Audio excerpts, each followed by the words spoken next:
Congreso, el canal de la Unión, presenta.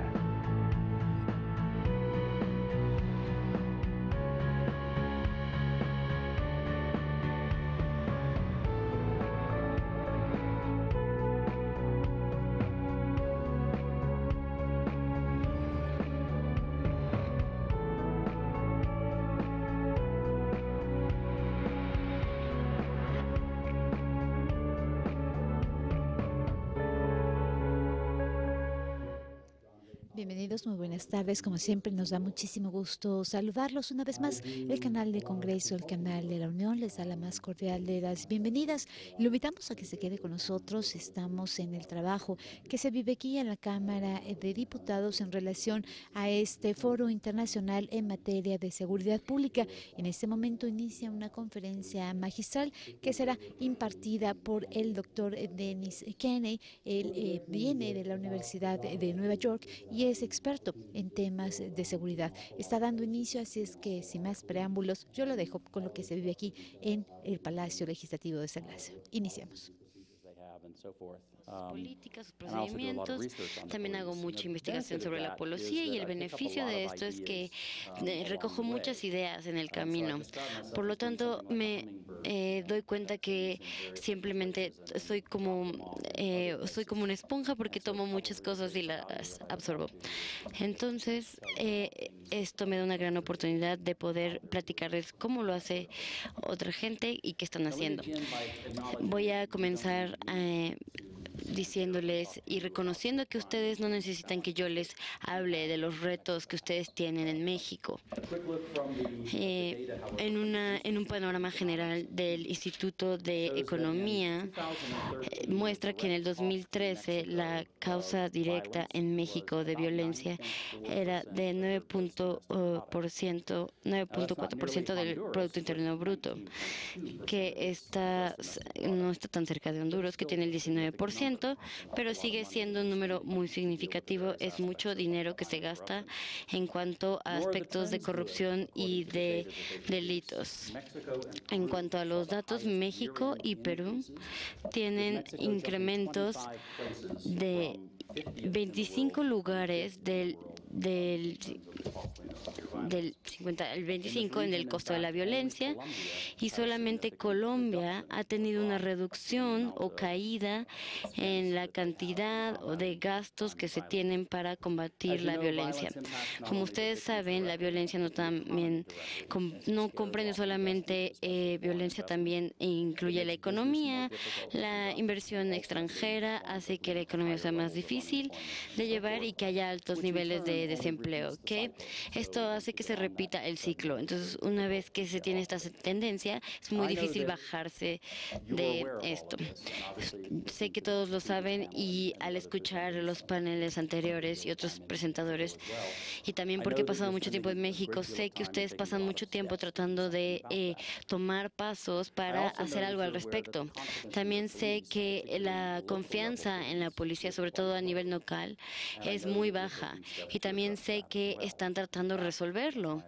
De hecho, por lo que entiendo y por las discusiones previas, es que hay una propuesta para eliminar una policía local junta y organizarla a nivel estatal.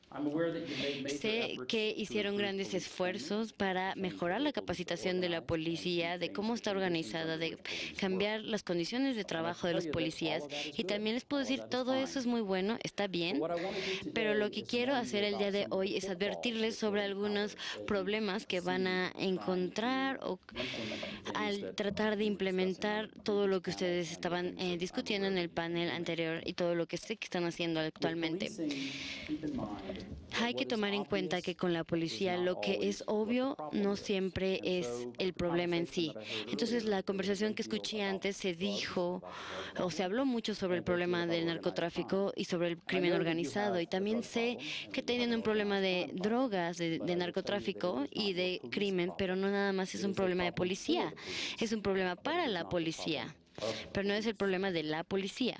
Entonces, lo que quisiera hacer es comenzar y dividir mi plática en tres partes. Primero, les quiero dar unos conceptos básicos sobre la policía que espero que ustedes tengan en mente. Y no se trata solamente de darles información básica sobre la policía, porque incluso los expertos con mucha experiencia pueden confundir conceptos.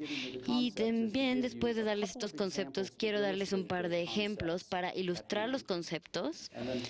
Y después quisiera resumir y darles los pasos que yo creo que se deberían de tomar y que deberían de tener en mente. Primero, los conceptos. Y solo existen 5. El primero es que por la mayor parte la tecnología es buena, pero es irrelevante para el éxito de la policía. Hay un gran esfuerzo, un gran empuje en la policía para tratar de tener nueva tecnología. A la policía le encantan todas las cosas nuevas, juguetes nuevos, nuevas armas, nuevas pistolas, etcétera, coches, pero en mayor parte no tiene que ver con el hecho de que sean exitosos o no. Segundo concepto es que normalmente confundimos la táctica con la estrategia. Alguien o los que han sido parte del ejército entienden estos conceptos, pero al tratar de implementar las estrategias, por ejemplo, hablemos de la policía comunitaria, ya sea nos concentramos en solamente llevar a cabo algunas tácticas o implementar una estrategia sin tácticas. Hoy escuché una sugerencia de que se debería desarrollar algún programa y seguir el modelo brasileño en el que la policía... ¿Por qué lo hace? Porque la policía hace esfuerzos con respecto a programas de deporte. ¿Por qué lo haríamos? Porque el enfoque es que primero se debería de tener una dirección estratégica y después se deberían de llevar a cabo tácticas para tener un soporte a la estrategia. Lo hacemos siempre al revés. Desarrollamos tácticas, nosotros recogemos estas tácticas de otros lugares y tratamos de insertarlas y esperar que de alguna manera sean exitosas, a pesar de que el ambiente estratégico es muy distinto. Tercero, cuando evaluamos la calidad de nuestra policía, normalmente tratamos de ver solamente los procesos de las policías y no vemos el resultado de la policía. Por lo tanto, por ejemplo, llevamos a cabo unas ciertas unidades de tráfico. Entonces se evalúa el éxito de estas unidades midiendo cuántas multas, por ejemplo, este tipo de policía de tránsito, cuántas multas, cuántas infracciones hacen. Y no se trata de cuántas infracciones generan o de recaudar dinero, se trata de reducir la cantidad de accidentes. Entonces se desarrolla una unidad dentro de la policía y existe una estrategia detrás de esto, pero solo medimos las tácticas que implementan. Y voy a hablar de esto un poco más al final, porque la policía de tránsito es lo más fácil de ver, lo más claro, pero por ejemplo, si tienen otro tipo unidad unidad antirrobo, tiene que ser responsable de reducir el nivel de accidente o de incidencias de robo. Tercero, lo que puede hacer la policía puede evaluar a la comunidad y también puede asistirla y que sea más segura. Entonces, esto se aplica directamente a su discusión sobre la policía local contra la policía estatal. Le voy a dar algunos ejemplos para ilustrar esto. Y quinto, es que de todas las cosas que hacen los policías, la participación ciudadana es el determinante más importante de la eficacia. Esta es la participación ciudadana. Y desafortunadamente, como ustedes pueden ver, y van a verlo con los ejemplos, y ustedes tienen sus propios ejemplos también, la policía normalmente hace lo opuesto. Entonces, desarrolla enfoques que en realidad aleja a la policía de la sociedad. Les voy a dar 3 ejemplos en específico. El primero viene de los Estados Unidos. En los Estados Unidos, en los últimos 20 años, ha habido una reducción del crimen o del delito Por ejemplo, el índice de homicidio es de 400 asesinatos cada año, pero hace 20 años, 25 años, era de 2.200 cada año. Y no solamente son homicidios, podemos hablar de cruzar la frontera, crímenes, etcétera. Se ha reducido 3/4. En Nueva York es el caso más conocido porque hay muchos medios de comunicación, pero también tienen un programa que ha llamado mucho la atención. Y sé que ustedes tuvieron una mala experiencia tratando de traer este programa a México y no me sorprende. No significa que ellos tenían este programa que les daba buenos resultados. Simplemente ellos vieron que en otros estados había ciertos resultados y este programa llamado Comstat, lo que hicieron es que revisaron cualquiera de los programas que se habían lanzado en estos estados antes, aunque no tuvieran exactamente el Comstat.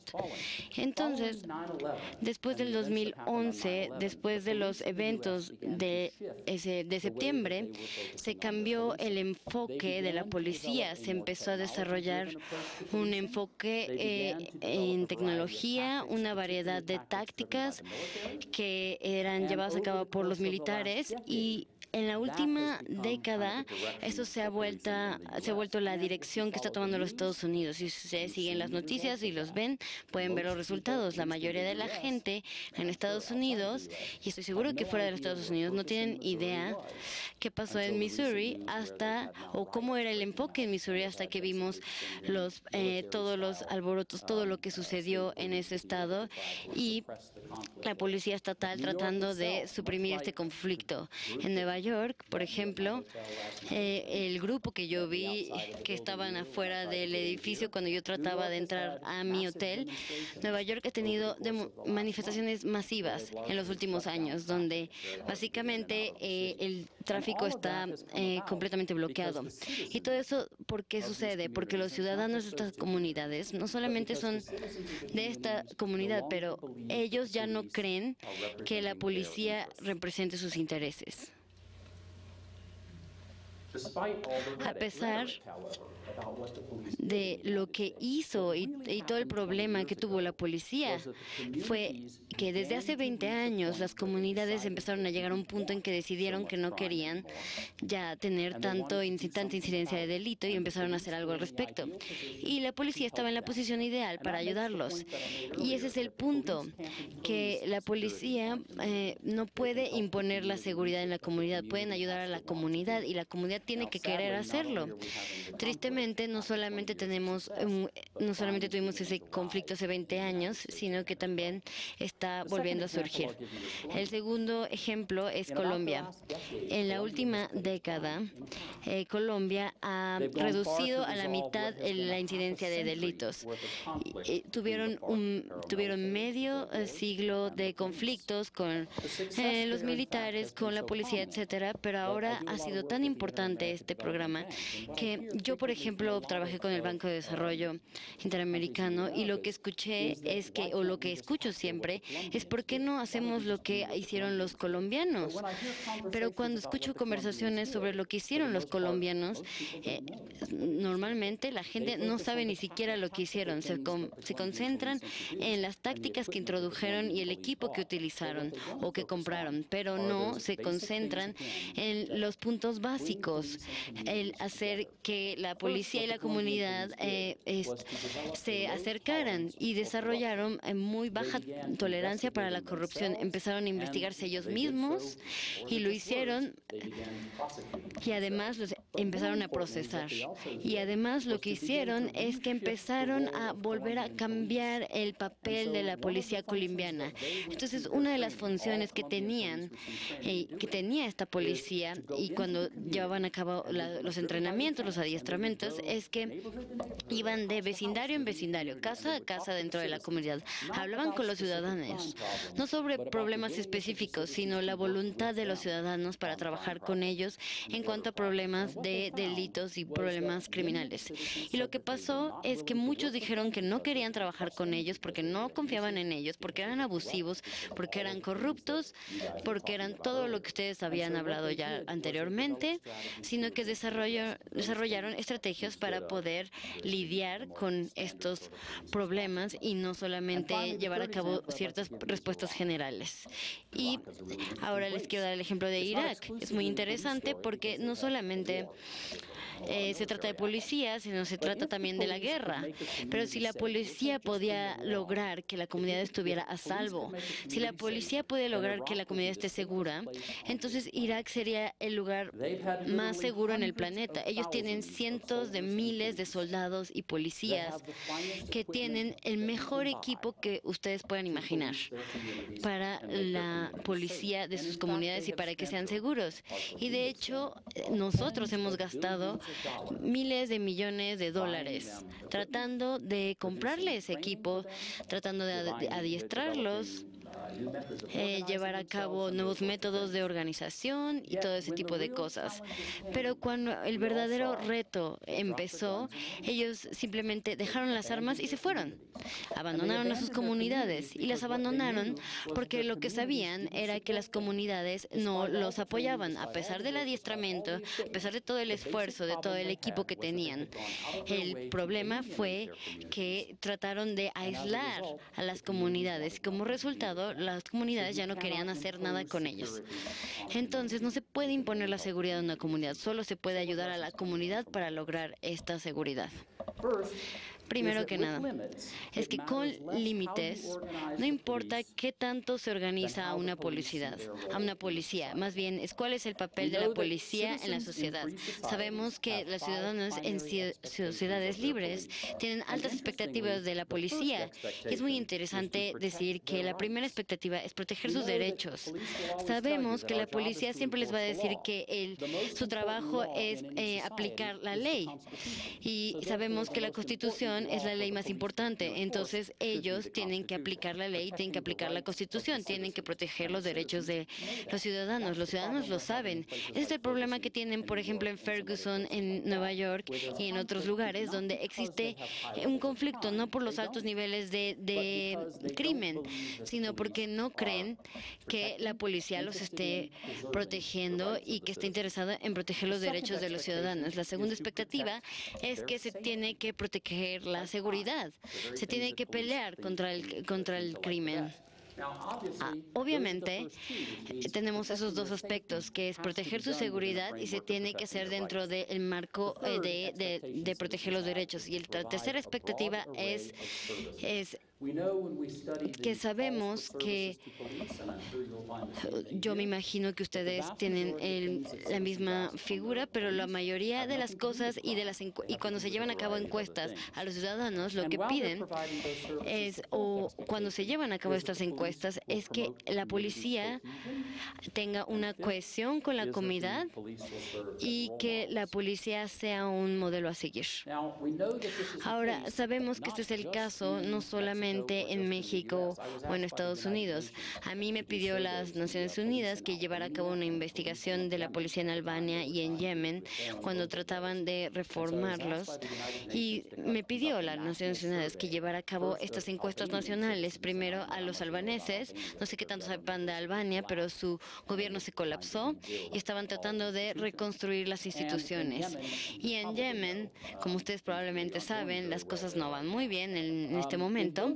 Y en ambos casos llevamos a cabo estas encuestas nacionales y lo que descubrimos es que los ciudadanos, a pesar de ser muy diferentes, quieren lo mismo que los mexicanos y los ciudadanos de Nueva York. Quieren comunidades seguras en las que puedan ir a su trabajo, que puedan mandar a sus hijos a la escuela, que puedan tener espacios de recreación y que lo puedan hacer de manera segura.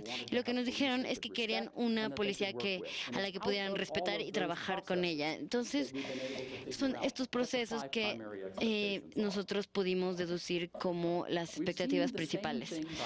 Vemos lo mismo también aquí. Cuando la policía no logra cumplir con esos objetivos y cumplir con las expectativas, simplemente fallan a los ojos del público. Cuando eso sucede, es el público que ve la situación como que cada quien se tiene que defender por sí mismo. Hace 15 años ustedes tenían un proyecto cultural en sus escuelas que fue un proyecto piloto en San Diego y en Tijuana, porque estábamos trabajando en hacer este esfuerzo transfronterizo.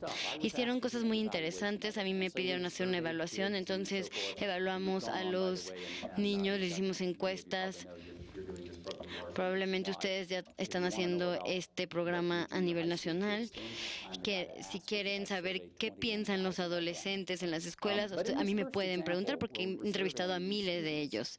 Entonces, no solamente los evaluamos, sino que hablamos con ellos sobre los programas que estaban llevando a cabo, cuál era el impacto. Tuve muchas conversaciones con los adolescentes de secundaria, por ejemplo, en Tijuana especialmente, hablamos sobre lo que ellos pensaban que era el Estado de Derecho. Y ellos me dijeron que entendían que era importante para la sociedad. Entendían que hacía que la sociedad fuera más segura. Pero también me dijeron que en la mayor parte la gente que seguía la ley eran unos aduladores. Eso es un poco una sorpresa, pero pues si eres un adulador, si lo haces, eres un adulador porque nadie más lo hace. Entonces, si ustedes siguen la ley, entonces ustedes utilizan otras reglas del resto y dicen que por ellos está bien seguir la ley. Podrían seguir la ley si la policía lo hiciera. Por lo tanto, ni siquiera piensan que la policía cumple con la ley o la sigue. Entonces, lo que dice es que estos niños crecen en una comunidad, en un ambiente en donde se les enseña a creer que la legalidad está bien, pero hay que ser tonto para cumplir con esto y para seguirla, y que la policía es lo mismo. Hace lo mismo.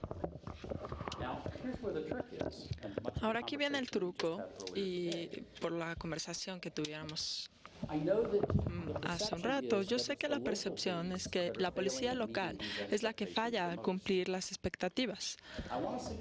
Yo les quiero sugerir que eliminarlos podría ser algo bueno, pero podría no serlo. Podría no lograr los resultados que están buscando. Depende de cómo lo hagan. La policía local son los más cercanos al público, como varios de ustedes mencionaron hace un rato, y en teoría, por lo menos, la policía local conoce mejor a la comunidad, a las personas, y se puede relacionar de mejor manera con la comunidad. También se mencionó que por esto pueden hacer pues mucho bien, pero también pueden dañar mucho más. Sin importar cuál es la estructura policíaca que utilicen, recuerden que la policía eficaz es la local. No importa si es una fuerza ciudadana o estatal o federal, pero tiene que hacerse para ser eficaces. La policía local, ahí es donde está la acción, no es la tecnología. La gente quiere vivir en comunidades seguras y quieren trabajar con policías que conozcan, que confíen en ellos, que respeten.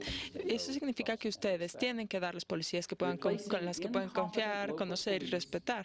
Ahora, confiar en los policías locales corruptos, con fuerzas paramilitares fuera de las comunidades, que son distantes, que son esquivas, no les van a dar los resultados que quieren. Van a tener los mismos problemas, pero diferentes causas.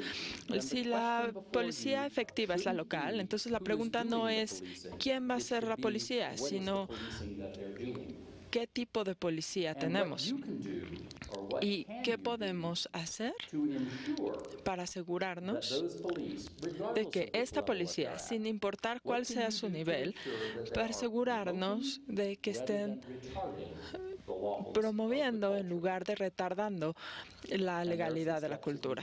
Y hay algunos pasos que pueden tomar para asegurarlo, sobre todo ustedes. Para obtener los resultados que ustedes quieren, cada agencia policíaca tendría que iniciar con una reflexión de quiénes son, a qué se dedican, cuál es su papel en la sociedad. Ese es el proceso por el que pasó Colombia y muchas otras oficinas policíacas que han sido eficaces. Lo primero que se tienen que preguntar es ¿por qué existimos? ¿Cuál es el propósito de que existamos? La necesidad de esto se puede observar, por cierto, cuando ven pues la oración o la declaración de misión en todos los policías, y casi todas estas son incomprensibles, son muy largas, tienen muchas secciones, hablan de que vamos a hacer esto y esto, va a estar padrísimo, va a salir el sol, todo va a estar padrísimo y vamos a seguir la ley. Pero no hay ningún concepto que guíe, que les diga algo, porque no comunican nada significativo al público y sobre todo no comunican nada a la policía en sí. Si realmente quieren establecer metas y direcciones claras para las agencias de policía, yo les recomiendo pasar por un proceso como el que hizo el Departamento de Policía de Carolina del Norte, de Charlotte. Lo que hicieron era conjuntar la policía y personas externas para facilitar los líderes de policíacos. Y empezaron en un cuarto muy grande y en el centro, la primera mitad del día, los líderes importantes, los jefes, los que tomaban todas las decisiones importantes estuvieron ahí y pasaron la primera mitad del día decidiendo qué es importante, qué es lo que queremos que suceda como resultado de que nuestra agencia exista. Y los resultados fueron interesantes. Básicamente es algo dividido en tres. En lugar de toda esta declaración muy larga, muy confusa que tienen la mayoría de las agencias, lo que decidieron era que su primera misión era abordar a los miembros de la comunidad. La segunda parte, que era el punto de lograr esto, era ayudarles para prevenir el siguiente delito. Ahora, no hablaron de resolver delitos, sino de prevenir el siguiente delito. Entonces, era ver hacia adelante. ¿Cómo podemos ver en la comunidad para prevenir que ocurra el siguiente delito? Y la siguiente parte es lograr una cooperación con la comunidad, que las actividades fueran legales. Entonces, ¿cómo nos podemos comunicar o abordar a la comunidad para prevenir el siguiente delito con actividades que son legales? Y este grupo que estaba en la mitad del cuarto, que daba la dirección de la agencia, dijeron, bueno, ya hicimos nuestro trabajo y se fueron.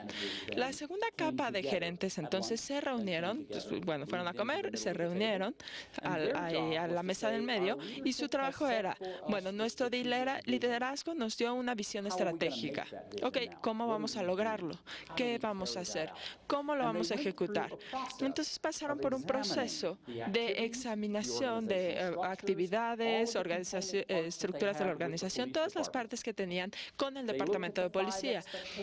Analizaron las 5 expectativas que tenían los ciudadanos y después lo que empezaron a hacer era decir, bueno, ¿qué actividades en las que nosotros nos involucramos contribuyen a cumplir con la misión y cuáles no?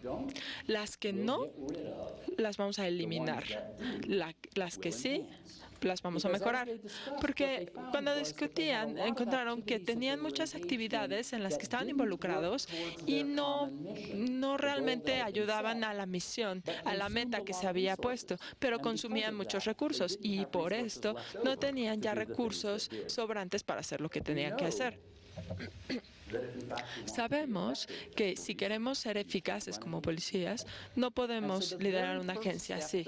Entonces, el primer paso que tendría que tomar una agencia de policía es de decidir por qué existen, decidir qué hacen y decidir si todo esto contribuye o no con la misión. Eliminen lo que no contribuye con la misión y mejoren lo que sí contribuye con la misión. También de los ejemplos que ya había dado, para que la policía aborde a las comunidades tienen que saber que la policía está de su lado. Yo he escuchado muchos miembros de las comunidades en las evaluaciones que he hecho, es que realmente sus comunidades no perciben que la policía esté de su lado, y ese es el problema que tenían los colombianos. Los colombianos parecía que tenían que en estos conflictos se veían como participantes del conflicto en lugar de representantes de la sociedad. No pueden haber agendas escondidas para que la policía sean confiables, tienen que ser confiables.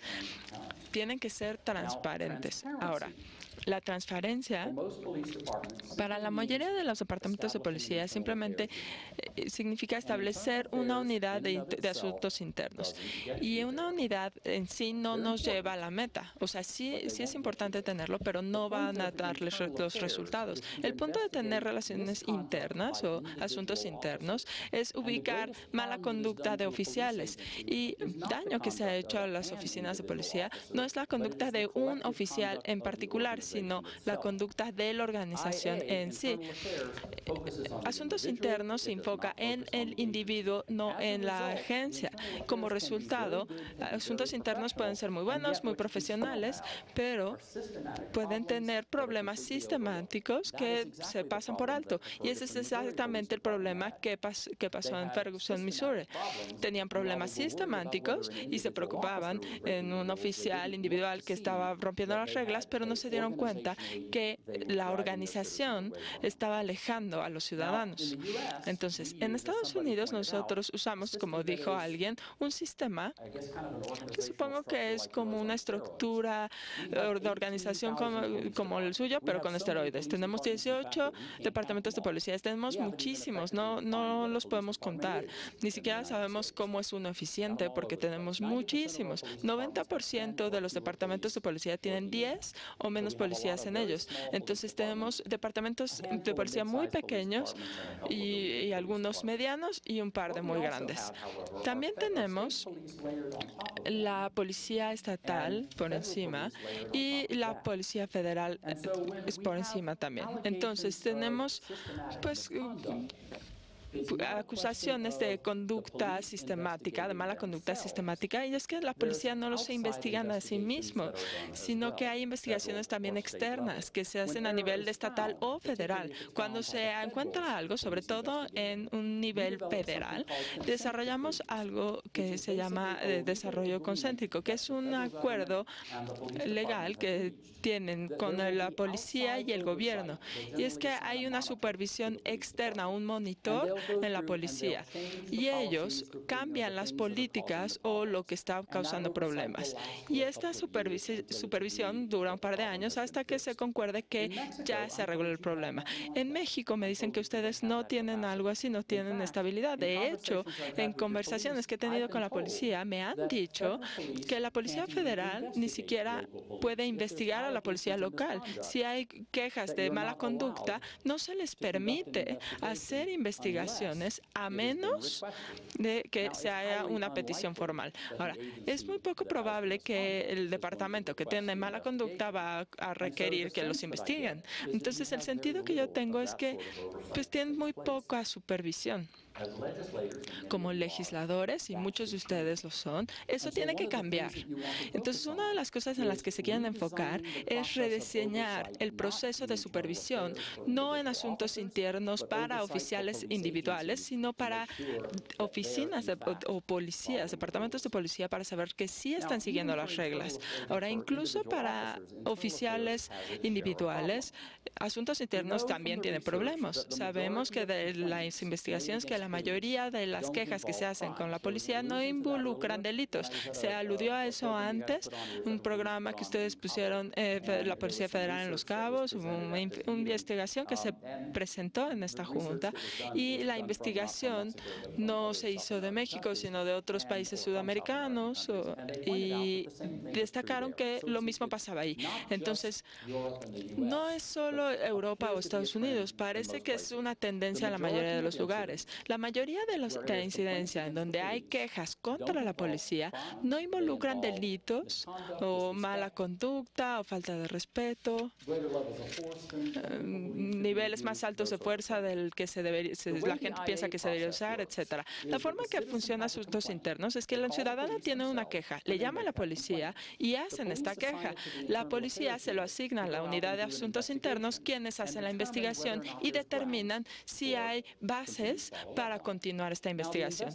Ahora, la investigación se hace de un modo acusatorio, de la misma forma que las investigaciones de policía se hacen para los delitos. Ahora, sabemos que si se reporta un delito, la policía lo puede investigar, pero a menos que tenga suficiente evidencia para sostener un proceso, no los pueden detener, no los pueden arrestar. No están diciendo que no lo hicieron, lo que están diciendo es que no tienen suficiente evidencia para hacerlo. Pasa lo mismo con el proceso de asuntos internos. Desde que la mayoría de las quejas contra la policía tienden a ser asuntos de falta de respeto o de mala conducta, normalmente no hay tantos testigos. Tienen el quejoso y la policía, pero sabemos que el 25% de estas denuncias se eliminan, 40% de las quejas de la policía se eliminan porque los investigadores de asuntos internos concluyen que no había suficiente información para apoyar o para soportar esta denuncia que se hizo. No dicen que no sucedió, sino que dicen que no hay suficiente evidencia para apoyarla. Sabemos en las investigaciones que solo el 10% de las quejas que se hacen contra la policía son las que se persigan. Ahora, si hay resultados negativos de esto, lo que pasa es que los ciudadanos no se les apoyó, no se les reconoció su preocupación, entonces se van descontentos, se van enojados. Y recuerden que casi la mitad de las quejas, la policía dice, pues no podemos saber si se sucedieron o no. Entonces hay poca satisfacción en el proceso. Sabemos que la mayoría de las quejas no se reportan y después de que pasan los ciudadanos por todo el proceso, pues ya no van a reportar más eventos. Entonces el proceso de este nivel de supervisión también se va para abajo. También tiene efectos negativos en la policía, porque la policía se da cuenta rápidamente que con este proceso no tienen que ganar, sino solo tienen que evitar perder. O sea, no puedes tomar ninguna acción contra mí a menos que lo pruebes. Entonces yo no tengo que probar que yo no lo hice, solo tengo que evitar que tú consigas suficientes evidencias o pruebas para probar que lo hice. Entonces eso crea problemas para la policía porque ellos se cubren entre sí. Y no es solo la policía. Intenten que los doctores declaren contra sus colegas o los sacerdotes. No pasa. Pero la policía tiene problemas particulares por la relación que tienen con la comunidad, que es tan importante, y la confianza que les tienen. Hay algunas cosas que se han intentado hacer para evitar estos problemas. Ya se mencionó que los británicos usan la mediación. La mediación es un proceso que hacen los británicos, entre otros. Cuando entra una queja y no es necesariamente se cree que es un delito, es un asunto de política organizacional, en lugar de dárselo a asuntos internos, lo hacen por un proceso de mediación. Entra una queja, confrontan al policía, hombre o mujer, se hace la queja, la policía explica por qué actúa así, lo hablan y los mediadores pues llegan a un punto medio, todo el mundo se va feliz, nadie se castiga y la policía ciudadana se reconoció. Entonces esto produce un resultado pues más feliz. Más allá de la mediación, no solo para responder a las quejas, en lo que se debería de enfocar la policía es anticipar los problemas y hacer algo al respecto. La mayoría de los policías les van a decir que hacen análisis delictivo. Esto se trata de estudiar los patrones de los delincuentes para saber cuándo van a ocurrir los delitos para poder prevenirlos, hacer algo antes. Lo mismo pasa para el análisis delictivo y aplicarlo para la mala conducta de los policías. Los departamentos tienen algunos sistemas de advertencia temprana.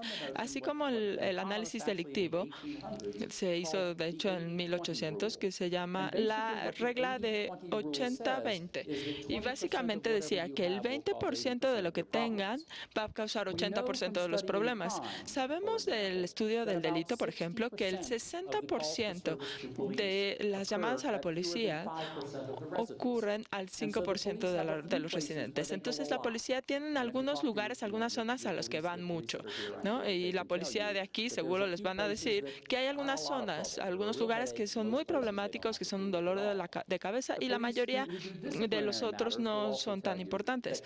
También les pueden decir que las quejas de la policía tienden a acumularse por un porcentaje muy pequeño de oficiales de policía. Como el 5% tiene la mayoría de las quejas contra ellos. Entonces, lo que han hecho muchas agencias de policíacas es que están descifrando qué es lo que causa que haya estas quejas, cuáles son problemáticas y encuentran maneras para interceder con antelación e intentar ayudarle a la policía que se meten en problemas y evitar este tipo de problemas. Y lo tercero que hacen para complementar asuntos internos es la supervisión civil. Ahora, básicamente hay 4 tipos de supervisión civil y a la mayoría no les gusta.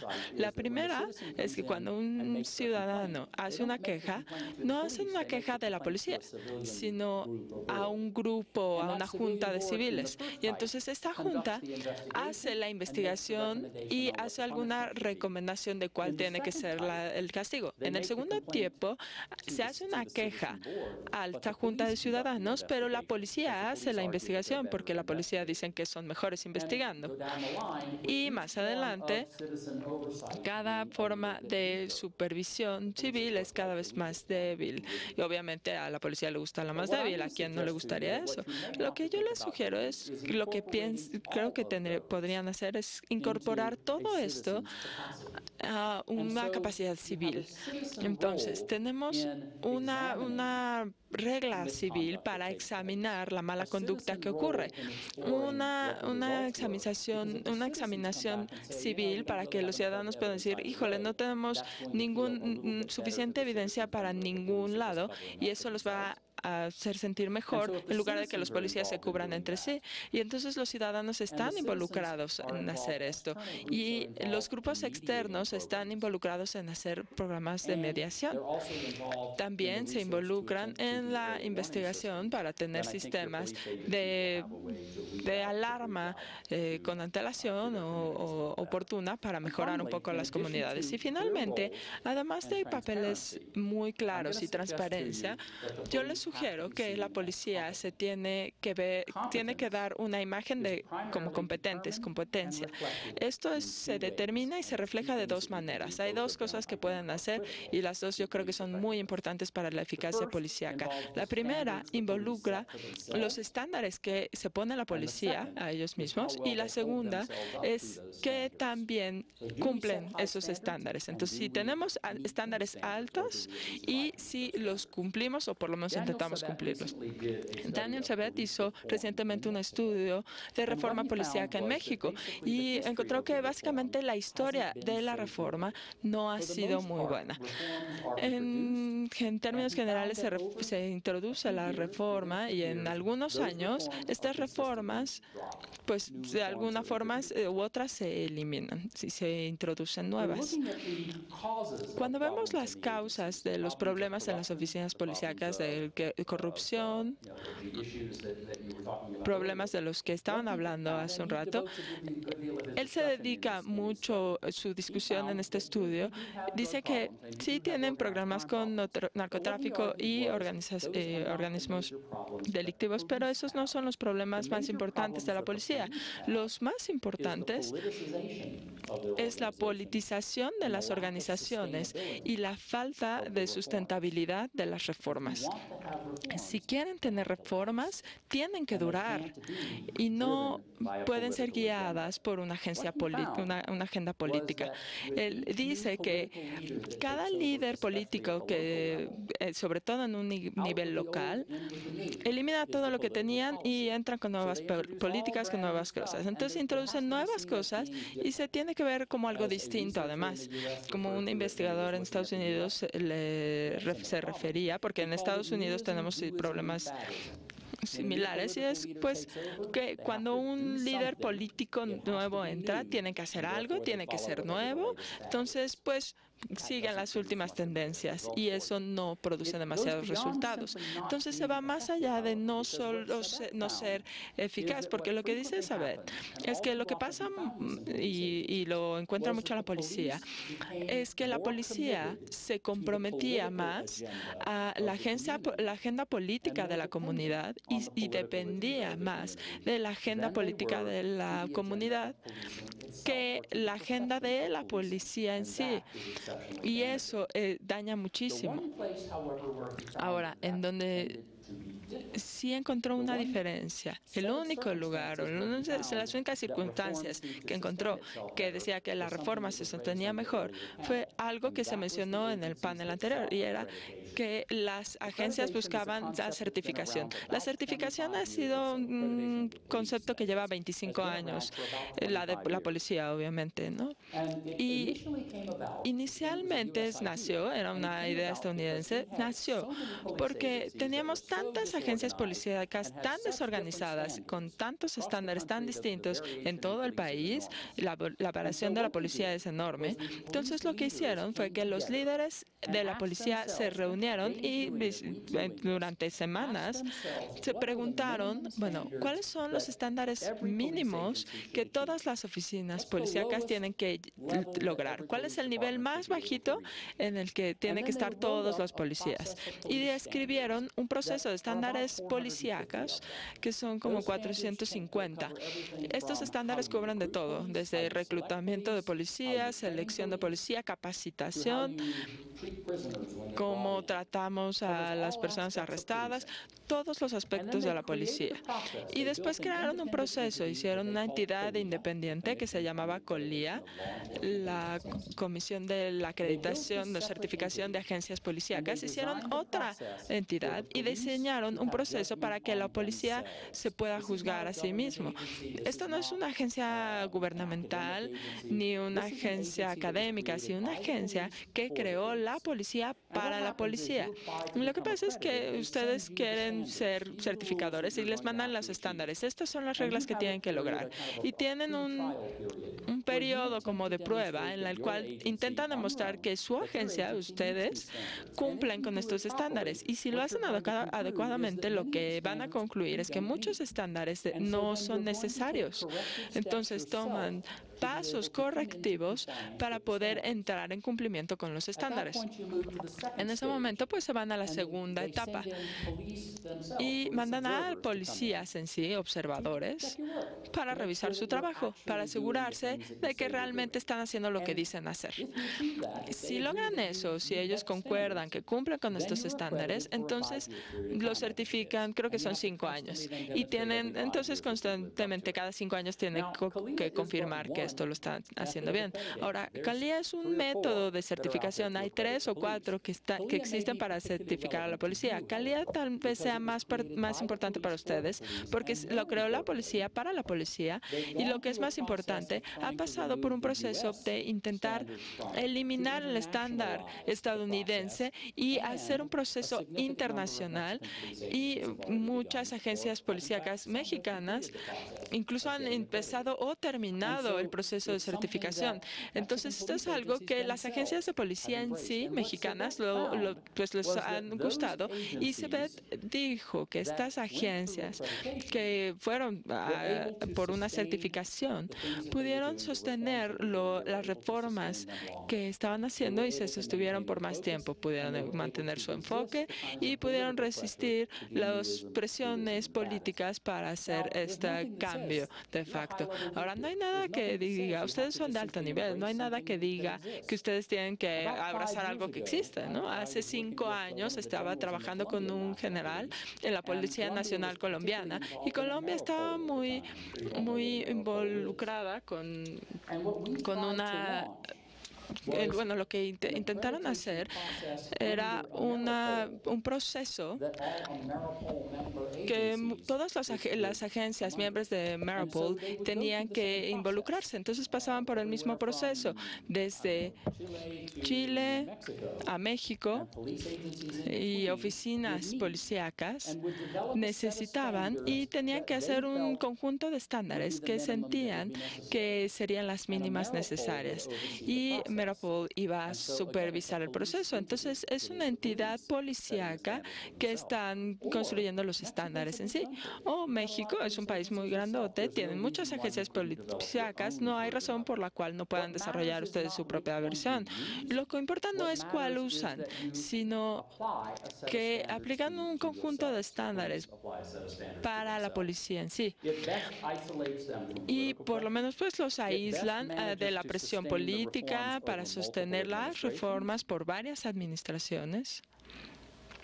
Y muy probablemente pues logra que la policía intente llegar a sus metas y las sostenga, y también logra que haya rendición de cuentas, porque la mayoría de las veces la policía no va a dejar que su colega haga trampa. Si yo soy una agencia certificada, yo no les voy a dejar que hagan trampa y decir ustedes no tienen que seguir las reglas. No, ustedes tienen responsabilidad en sí, y no es la agencia externa, sino la policía misma.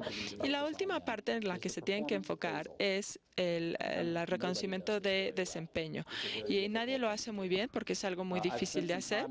Yo pasé mucho tiempo viendo estos sistemas que se estaban implementando en México y en otras agencias policíacas de valoración de desempeño, y sin ver tantos detalles, les sugiero que hay algunas áreas que se tienen que reevaluar. Todos los gerentes tienen que recordar y entender que la gente hace lo que se mide. Nosotros tendamos a pensar en sistemas de evaluación de desempeño con decisión, con quién hace las decisiones, quién mejora el trabajo, a quién despiden, qué acción disciplinaria tienen. Yo como administrador tomo decisiones y eso está bien porque le ayuda a mi trabajo, pero lo que no hace o pasamos por alto, que sí hace, es lo más importante que hace este sistema de valoración de desempeño, es que le comunica a los miembros de la organización qué valora realmente esta organización. Cuando vimos el movimiento de policía comunal, hablamos con la policía acerca de que era importante no solo pues, escribir las multas o tener reportes, sino que era importante que se salgan de las patrullas y se comuniquen con los ciudadanos. No obstante, la valoración de desempeño pues les quitaba puntos y se salían de la patrulla y se ponían a platicar en lugar de pues hacer reportes o recibir llamadas, etcétera. Entonces les decimos que queríamos que hiciéramos una cosa y les mostrábamos que en realidad no nos referíamos a eso y luego los castigábamos. Entonces tal vez estaban familiarizados con dos ejemplos muy importantes de corrupción que tenía la policía, Sérpico y el Príncipe de la Ciudad. Son dos movimientos de corrupción que se hicieron incluso películas muy interesantes en Nueva York. Y el problema que tuvieron en ambos casos era que el Departamento de Policía de Nueva York esperaban que estas unidades especiales de la policía que pues trabajen en casos muy importantes de drogas, que supongo que se espera lo mismo de ustedes. No solo bolsitas ahí en una esquina, sino queremos destruir a los dealers de la droga. Y para hacer esto, en ese momento en Nueva York, les dieron oficiales encubiertos, no tenían mucho dinero, entonces les daban $100 al mes para trabajar. Ahora, la policía era muy clara, decían, bueno, la única forma de hacer este caso es tener informantes, y la única manera de lograr que los informantes nos digan cosas es comprarlos, y $100 al mes no nos van a ayudar para comprarlos. Entonces, la policía lo que decidieron hacer fue pues encontrar otra forma de hacerlo. La organización dijo, pues queremos que hagan algo, pero no los vamos a apoyar para que lo hagan. Entonces la policía lo que dijo fue que, bueno, no tenemos mucho dinero, pero sí tenemos muchas drogas. Y todo el punto de los informantes es que si querían el dinero para comprar drogas, entonces vamos a cortar a la mitad, les vamos a dar drogas a cambio de información. Que se hizo una transición en el Departamento de Policía de Nueva York que fuera un dealer de drogas más importante de la ciudad. Ahora, la forma en que lo evaluamos, los estándares que pusimos, creó una situación, una presión interna, como lo describió la policía, para poner pues la carne en la mesa, para tomarse los atajos que nosotros no queremos que tomen, para que tengan un comportamiento inapropiado para que la evaluación salga bien. Si ustedes quieren que la policía trabaje con la comunidad, si quieren que la policía sea ética, que intervenga cuando hay un mal ejemplo de conducta, si quieren que haga todas esas cosas, tienen que evaluar que también lo hacen. Si no lo hacen, si solamente evalúan otras cosas muy básicas, entonces se les dice qué es lo que se debería hacer. Entonces tienen que ir más allá de solamente evaluar a los oficiales como individuos, tienen que evaluar a las unidades, a las divisiones, y para hacerlo tienen que sobre todo evaluar qué es lo que se hizo, qué es lo que se ha estado haciendo, y hay que medir los resultados de esto. Hasta este punto ya tenían que haber pasado por el proceso de definir para qué existe esta agencia de policía y tener metas y objetivos que son medibles. Y se pasa por el proceso para saber cuáles son las cosas que no contribuyen a cumplir con estas metas y mejorarlas. Y ahora tenemos que pensar en si se cumplieron o no. Cuando van al doctor, ustedes quieren una cirugía de corazón. La pregunta no es ¿cuántas veces la han hecho? La pregunta que se hace es ¿cuántos pacientes han sobrevivido? Quieren saber cuál es el impacto y cuál es la eficacia, y los ciudadanos quieren lo mismo. El punto de esta unidad de tránsito no es levantar infracciones, sino reducir accidentes. También lo tiene que hacer una unidad antirrobo, tiene que reducir robos y no solamente investigarlos. Lo mismo con cualquier otra unidad. Las unidades en donde todo se puede cambiar es en las unidades en donde que investigan a las bandas, que se puede crear una unidad, una banda, y no existe a menos que haya un problema, y así ellos pueden documentar un problema y el problema puede crecer por el resultado de la unidad. La policía es una de las industrias donde entre peor les vaya, les va mejor. Si a la policía le va mal, les damos más dinero. Si la policía hace bien su trabajo, entonces decimos, bueno, vamos a recortar su presupuesto porque no necesitan tanto dinero. Entonces, les pedimos a las agencias que no les vaya bien, básicamente. Y finalmente, si pensamos en mejorar a la policía, principalmente tenemos que lograr que empiecen a pensar como profesionales. Tenemos que elevar el trabajo. Y todo lo que yo hablé anteriormente tiene que ver con eso. La policía tiene que pensar como si fueran doctores, como los doctores saben que son. Un doctor trabaja en un hospital. Pero primero que nada, pertenece a la profesión médica. Como resultado, son doctores primero que nada y después son empleados del hospital. Ellos llevan a cabo una profesión médica, no se lo deben al hospital, y la policía debe pensar sí misma de la misma forma. Así que el compromiso es con la profesión y con las metas y los objetivos que tiene la profesión en vez de sus metas con respecto a una agencia de policía. Gracias.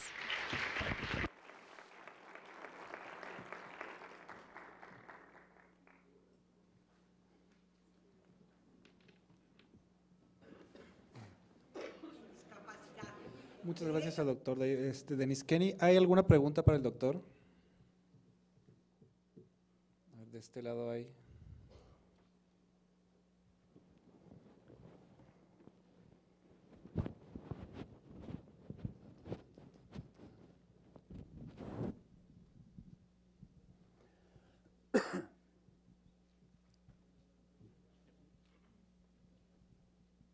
Thank you, Doctor, for your presentation. It was very interesting and Su presentación fue muy interesante y muy ilustrativa.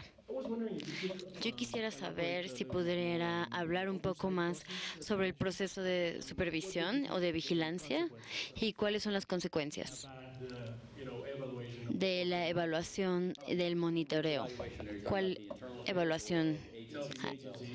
El monitoreo de la agencia, o qué agencia de la Policía Federal tendría que estar a cargo de esta supervisión. Bueno, esta vigilancia en nivel básico, las organizaciones tienen que definir sus metas, que sean medibles, y se tienen que medir y tiene que haber alguien que se concentre en esto.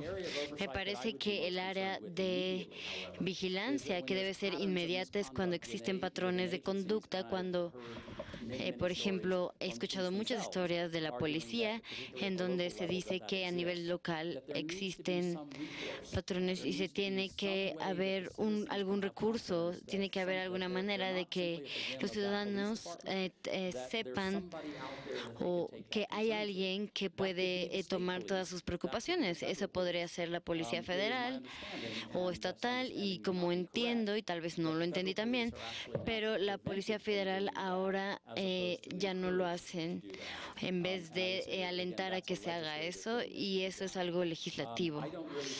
No veo una desventaja a que la policía investigue a la propia policía.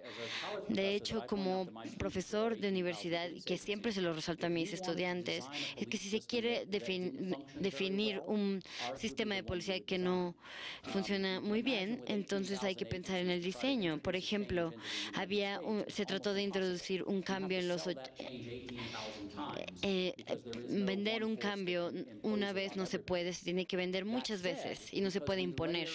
Entonces, ya que tenemos una vigilancia sobre las investigaciones, es difícil corromper a todo el Departamento de Policía de Estados Unidos, porque siempre hay alguien que está investigando a los policías. Entonces, en Ferguson, que es un estado que es el estado de Missouri, por si no lo sabían, ahora ya la policía estatal ya tiene que ver con esto, ya entró en la investigación también el gobierno y se están haciendo muchas investigaciones, y el resultado final va a ser que la policía de Ferguson va a tener que llegar a un acuerdo con el gobierno federal sobre los cambios que se van a tener que llevar a cabo, y va a haber un proceso de monitoreo y de vigilancia para asegurarse que estos cambios sí se lleven a cabo. Así que yo los alento a que ustedes lleven a cabo este monitoreo y esta vigilancia.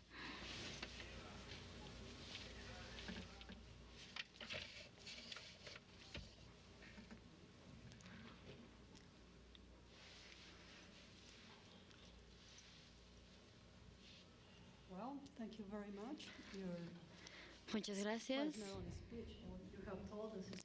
Todo lo que nos dijo es muy enriquecedor, pero tengo una duda sobre un tema que usted tocó. Habló con muchos estudiantes de secundaria, y yo trabajo para un museo en donde tenemos talleres y principalmente se tratan de democracia y del Estado de Derecho, de esta cultura. Entonces quisiera que usted hablara un poco más sobre cómo evitar este glamour que tienen ahora los narcotraficantes, los vándalos, porque al parecer ser narcotraficante es mucho más encantador que tener un título universitario. ¿Podría hablar un poco más sobre esto? Primero que nada, no soy un experto en adolescentes de esa edad. Tengo una hija de 14 años, entonces ya casi voy a ser experto. Pero una de las cosas que mencioné de estas encuestas con los niños de este proyecto, cuando hablaban del Estado de Derecho y de si querían seguir o no a la policía, también mencioné que 10% de los niños, cuando se les preguntó qué tipo de trabajo que querrían en el futuro, cómo se veían en el futuro, me dijeron que sería un asesino serial. Entonces, sí, yo creo que es algo muy difícil de superar, sobre todo cuando se trata con una comunidad en donde sobre todo lo importante que hay que resaltar esas encuestas es que ellos ven a la sociedad alrededor de ellos y ven que todos, junto con la policía, todos rompen las leyes y las normas. Entonces el mensaje que se le comunica es que en realidad no tienen un futuro a menos que sea por fuera de la ley. Y los que seguían la ley van a ser aduladores, van a ser los perdedores. La gente que rompe las reglas son los que avanzan más. Entonces, si quieren constatar esto en un nivel social, ahí es donde tienen que luchar contra eso. Ahí es donde el papel de la policía es importante. La policía puede promover la legalidad o retardar o delegar la legalidad. Y muchas veces vemos que la policía está trabajando contra la cultura de legalidad en lugar de apoyarla. Y no son los únicos de ninguna manera. Entonces, yo sé muchas personas que están trabajando en esta área y lo que están haciendo, intentando hacer es crear pues concientización de los medios. Por ejemplo, en Colombia se hizo un experimento muy interesante hace algunos años, 3 o 4 años. El reporte está disponible en donde concentraron a todos, desde doctores, profesores, medios de comunicación, policía y una variedad de otras personas, para que todos colaboraran y trabajaran juntos para promover valores prosociales en lugar de antisociales. Y pues, produjeron algunos resultados muy interesantes. Pero creo que la respuesta corta es que pues no es fácil y va a tomar mucho trabajo de involucración. Por cierto, un ejemplo muy interesante de Lea Luca Orlando, que era el gobernante de Palermo en Sicilia.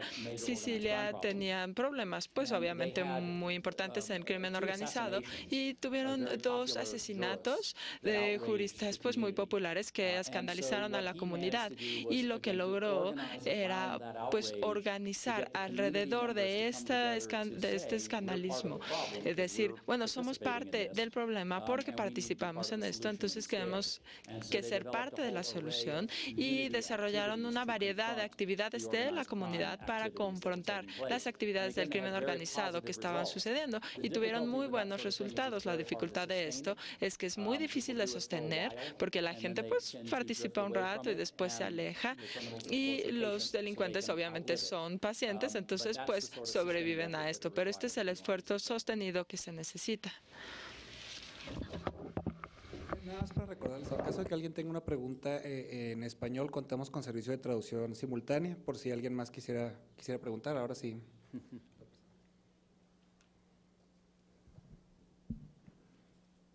Well, first of all, welcome to Mexico. I really appreciated your presentation. Su representación. Y ahora mi pregunta.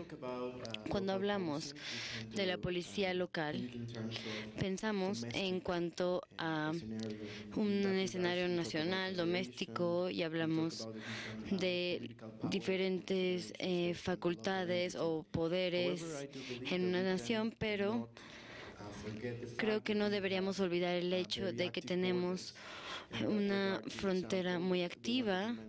Por ejemplo, lo que mencionó en cuanto a Tijuana y San Diego es un caso como ejemplo. Entonces, usted, teniendo experiencia internacional, ¿alguna vez en esos países que ha visitado, cuando se discuten estas políticas públicas, se incluye a los gobiernos locales que están en la frontera? ¿Existe una discusión, algún debate en algún país específico que tiene frontera con otro país? Y en ese caso, ¿cómo se lleva a cabo este debate? No puedo dar ejemplos reales, pero seguramente hay mucho que decir sobre esto. Pero desde hace algunos años yo ya he estado proponiendo algo que yo llamaría una asociación de policía fronteriza, que no nada más involucra a la policía. Pasan tantas cosas en la frontera que en realidad nadie sabe qué pasa desde ningún lado. Entonces, si ustedes, por ejemplo, toman un pedazo de 200 millas, ustedes crean una asociación de policía en ese tramo.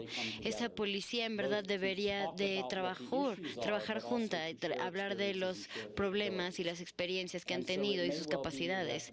Y tal vez la policía de un lado o del otro, o una agencia, una cierta agencia sabe hacer algo mejor, etcétera, y las lecciones que aprenden se pueden compartir también con otros.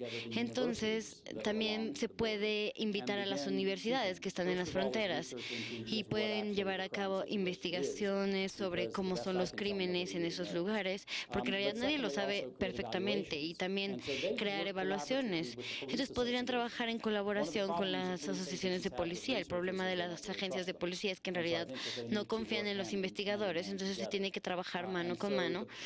Y los investigadores de la universidad no solamente evaluarían el estado de crimen, de delito, también podrían investigar programas para mejorar y dar una retroalimentación de lo que funciona y lo que no. Y también tienen que colaborar centros que tratan con el Estado de Derecho para que puedan llevar a cabo un argumento, y que la policía, los académicos y que de hecho hasta los medios puedan llevar a cabo o realizar un mensaje de apoyo mutuo. Entonces, creo personalmente que esta entidad tendría un gran impacto en la frontera, en ambos lados de la frontera. Y hasta ahora puedo decir que no he escuchado mucho de esta idea. Así que si tú quieres empezar a promocionarla, yo estoy contigo.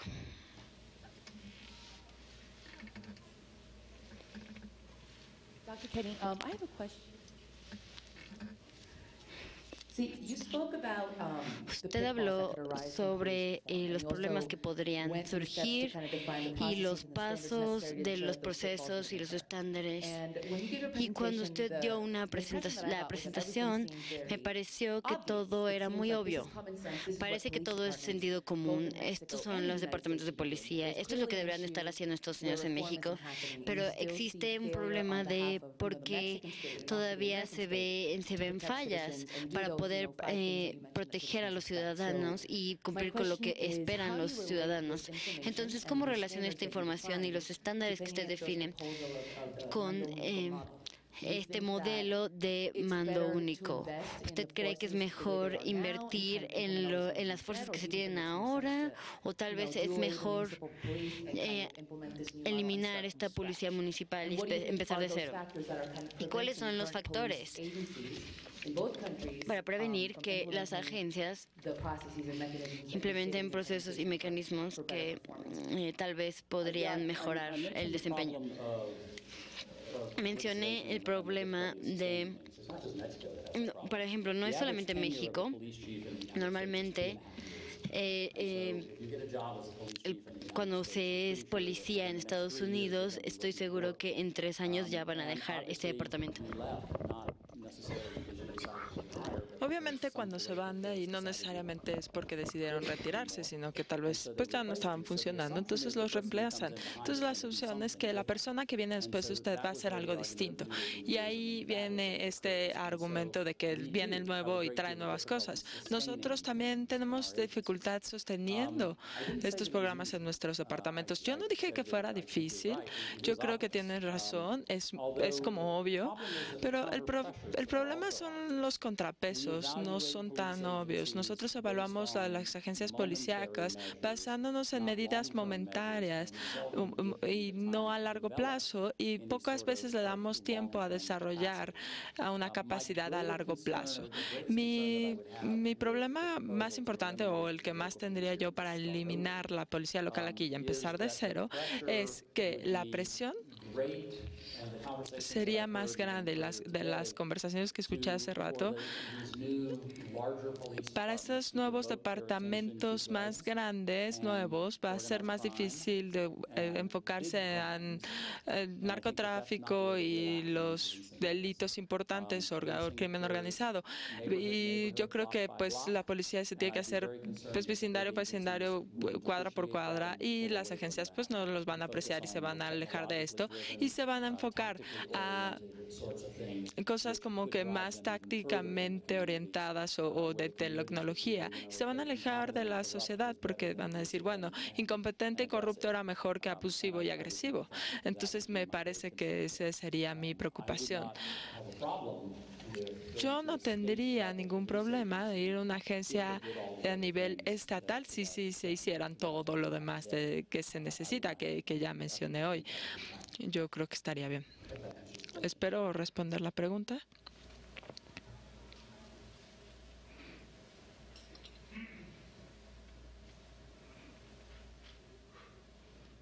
Si no hay otra pregunta, les pido de nuevo un aplauso para el doctor Dennis Kenny.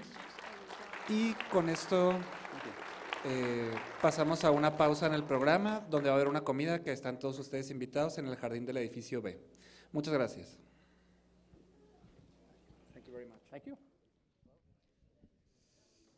Y bueno, de esta manera estamos llegando al final de esta conferencia magistral. Tuvimos oportunidad de escuchar en traducción simultánea a través del canal de Congreso al doctor Dennis Kenny. Él se comentaba experto en materia de seguridad, pero vino a hacer la simbología, a platicar la experiencia que se da en su país natal y bueno, con esto poder conseguir nuevamente encuentros, nuevamente coincidencias con el trabajo parlamentario, con el trabajo legislativo que se hace aquí en México y bueno, estos modelos que se pueden llegar a asemejar, que se pueden llegar a comparar y que son definitivamente importantes en decisiones y en situaciones que tienen que ver con la seguridad de cualquier país, de cualquier comunidad, sin embargo, poder adaptarlos a nuestra realidad. Y de esta manera estamos llegando al final de esta parte del foro sobre materia de seguridad pública internacional que se lleva a cabo aquí en la Cámara de San Lázaro, aquí en el recinto legislativo de San Lázaro.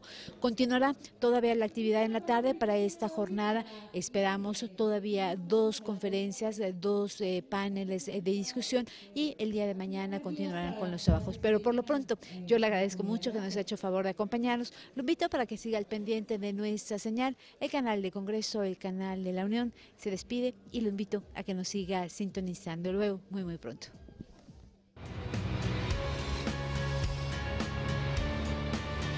Canal del Congreso, el canal de la Unión, presentó.